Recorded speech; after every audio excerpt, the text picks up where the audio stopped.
Bonjour à tous et bienvenue à l'édition de la mi-journée, essentiellement consacrée à la célébration de la Tabaski ce vendredi.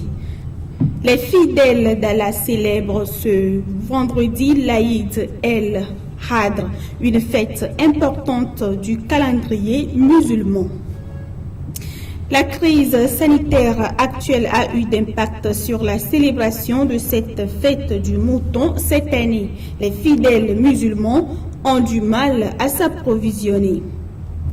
Vous suivrez également dans cette édition le sens de cette célébration. C'était les grandes articulations de cette édition et merci de nous choisir pour vous informer.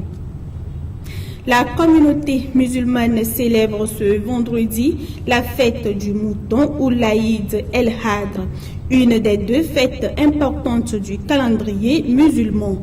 Célébration qui marque également la fin du pèlerinage à un sens particulier pour le musulman et fait appel à des attitudes bien particulières de la part du musulman. Quelles sont ces attitudes? C'est ce que nous allons découvrir avec l'imam de la mosquée centrale d'Agoué Kitidian. Un mouton sacrifié par Abraham à lieu et place d'Isaac. Une tradition reprise par le prophète Mohammed et perpétuée par les musulmans depuis la naissance de l'islam. Cette année, la communauté musulmane s'est encore prêtée à cette tradition, immolant béliers et autres bœufs, chameaux ou encore chèvres à travers le monde. Au Togo, des prières comme à l'accoutumée ont marqué cette journée malgré la situation sanitaire liée au coronavirus. Le sacrifice du mouton est une obligation pour un musulman certes, mais quel sens prend cette fête pour ce dernier?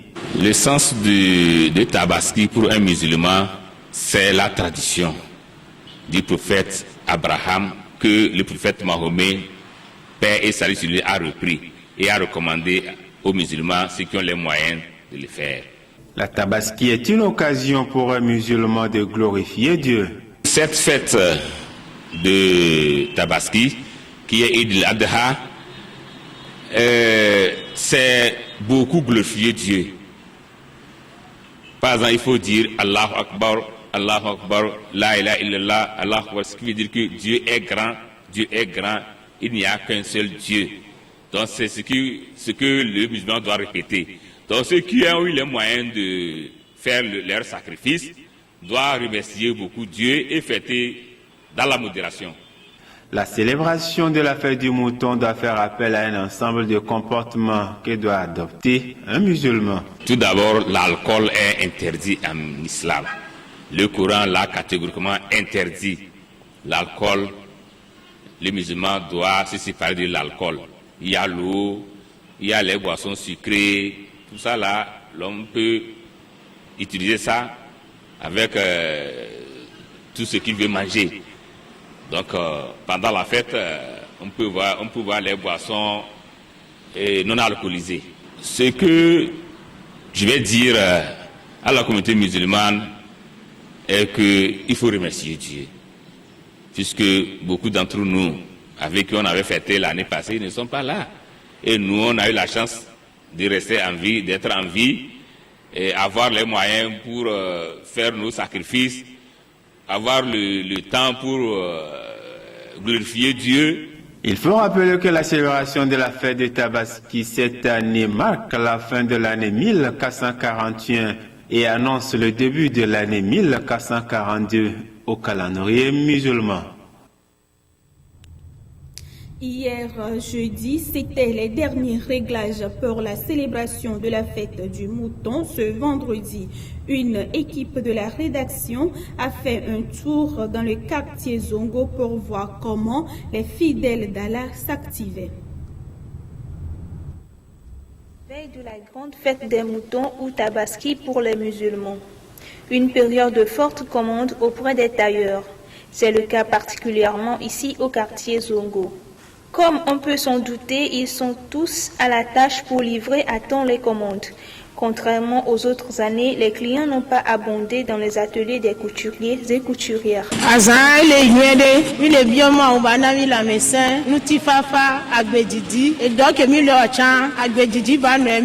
La fête s'annonce bien.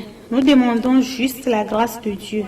Les travaux ne marchent pas bien en ce moment, mais quelques personnes viennent commander des habits pour la fête. Cette année est moins bonne que les autres à cause du coronavirus. Avant, nous avions souvent beaucoup d'habits à coudre, mais maintenant non. Mes clients aiment seulement coudre les habits chez moi parce qu'ils sont toujours satisfaits après le travail. Parce que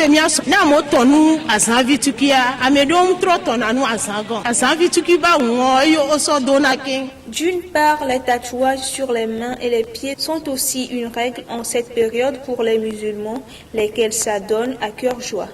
Voyez, on le dit, David, on a droit à fournir, on a donné 700.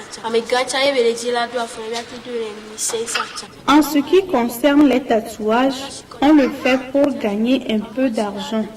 Nous sommes dans notre maison et d'autres personnes viennent chez nous pour que nous leur fassions des tatouages sur les pieds, les bras et autres. Chez nous les musulmans, les tatouages sont des dessins pour embellir les femmes.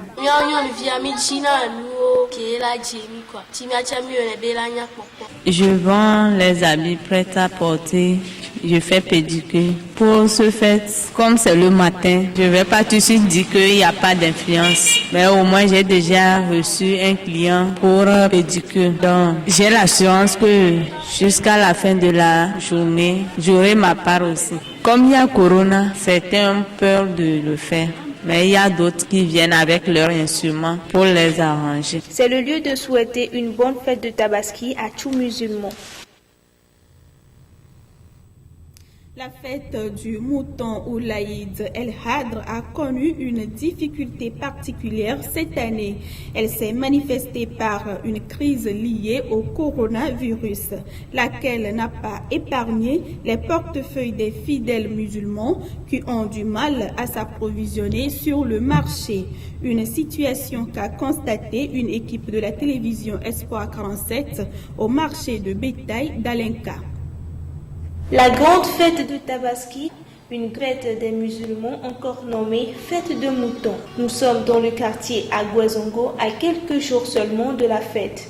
La fête, ça se prépare, ça s'annonce comme d'habitude. On a déjà même nos moutons à côté de nous. On attend seulement la date, le jour J. L'inquiétude, c'est que le jour de la fête, on s'inquiète pour la prière. Surtout avec la fermeture des mosquées, et suite au Covid-19 là. Il va falloir qu'on ouvre ça pour nous, pour qu'on puisse bien fêter. Puis la Tabaski, sans la prière, chez nous les musulmans, c'est comme tu n'as rien fait. Pour les vendeurs de moutons, la fête ne s'annonce pas bien. Il n'y a pas le marché. Les clients ne viennent pas acheter les moutons, disent-ils.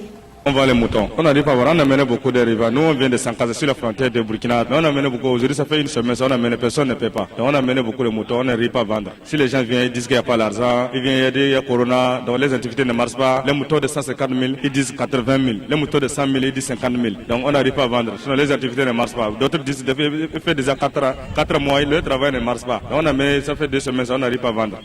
La Tabaski vient s'ajouter à la liste des fêtes célébrées en mode confinement à cause de la pandémie à coronavirus. Suivez à présent le sens de cette célébration. L'Aïd el-Kébir ou la fête des moutons, elle est la plus importante des fêtes islamiques. Encore appelée la Tabaski dans les pays d'Afrique de l'Ouest et d'Afrique centrale, cette fête marque chaque année la fin du Hajj. Elle a lieu le 10 du mois de Dhu al-Hijjah, le dernier calendrier musulman après Waqfat Arafat ou station sur le mont Arafat. Selon la tradition islamique, la Tabaski est une fête commémorative de la soumission d'Ibrahim à Allah. Et à travers cette célébration, les fidèles musulmans font preuve de piété. La Tabaski, c'est la fête de l'immolation en commémoration du sacrifice de Nabi Ibrahim, la paix de Dieu soit sur lui. Le sens de la fête de la Tabaski, Dieu dit, lorsque vous immolez, je ne cherche rien et je ne bois pas le sang et je ne veux pas la viande. Tout ce que je veux chez vous, c'est la piété. Donc, le sens de la Tabaski, c'est l'adoration. En souvenir donc de cette soumission totale d'Ibrahim à son Dieu, les familles musulmanes immolent un animal, mouton, chèvre ou encore bœuf après la grande prière où l'imam principal de chaque mosquée immole en premier un animal. Si l'animal a été immolé avant la prière, ce n'est plus la tabaski mais plutôt la sadaka, c'est-à-dire l'aumône. Si vous immolez avant l'imam, c'est comme si vous n'avez pas fait la tabaski, vous avez fait la sadaka. Mais si vous immolez après la prière, après Hutuba, et imam qui doit donner OK, et les autres peuvent aller immoler. Le matin comme ça, si vous vous levez pour immoler, ce n'est plus la tabaski. On ne va pas te récompenser comme la tabaski, mais on va vous récompenser en faisant la sadaka. La sadaka, c'est le monde. L'animal immolé est divisé en 3 parties. Une partie pour la famille, la seconde pour les amis musulmans et la dernière partie pour les amis non musulmans. Le prophète a recommandé, si vous immolez, vous allez partager en 3 parties. Une partie pour vous et la famille. La deuxième partie est pour tes amis qui sont les musulmans. Troisième partie est pour les non-musulmans. Il est à noter que le mot tabaski viendrait du berbère tafaska qui signifie fête. Autre sujet pour clore cette édition, le charbon de bois est un produit indispensable dans les ménages. Sa commercialisation demande d'énormes sacrifices et le prix des sacs varie selon la qualité du charbon et la taille du sac. Plus de précision avec Brigitte Koutojo et Folie Rankwe. Le bois dans tous ses aspects sert à faire beaucoup de choses, dont le charbon de bois utilisé dans les ménages et au-delà par certains artisans, notamment les forgerons et les fabricants de marmites en aluminium dans leur atelier. Aujourd'hui, nous nous sommes intéressés à la commercialisation de ce produit indispensable aux ménages togolais qui n'ont pas la possibilité d'utiliser le gaz butane. Le charbon, nous l'achetons dans les villages. Ce n'est pas nous-mêmes qui les produisons. Après l'achat au village, nous cherchons des véhicules pour les transporter et les ramener ici à Lomé pour revendre. Le prix des sacs varie selon la taille du colis et la qualité du charbon, mais aussi du lieu de provenance. Au village, nous achetons certains sacs à 4 500 francs ou 5 000 francs. Pour le charbon dur PVK, c'est à 6 000 francs le sac. Au retour, nous vendons certains sacs à 8 000 francs, 9 000 francs. Ça dépend de la taille du sac. La cherté du charbon est également due, selon les revendeuses, aux tasses qu'elles payent sur les lieux de vente. 200, 300 par jour. Si nous versons le charbon par terre, on nous taxe à 200 francs ou 300 francs par jour. Ce sont toutes ces taxes que nous avons du mal à payer des fois, puisqu'il n'y a pas le marché. Le charbon de bois est un produit indispensable. Cependant, sa fabrication entraîne la destruction de la flore. Pour résoudre ce problème, l'on doit encourager l'utilisation d'autres énergies telles que le gaz butane et l'énergie solaire dans le pays.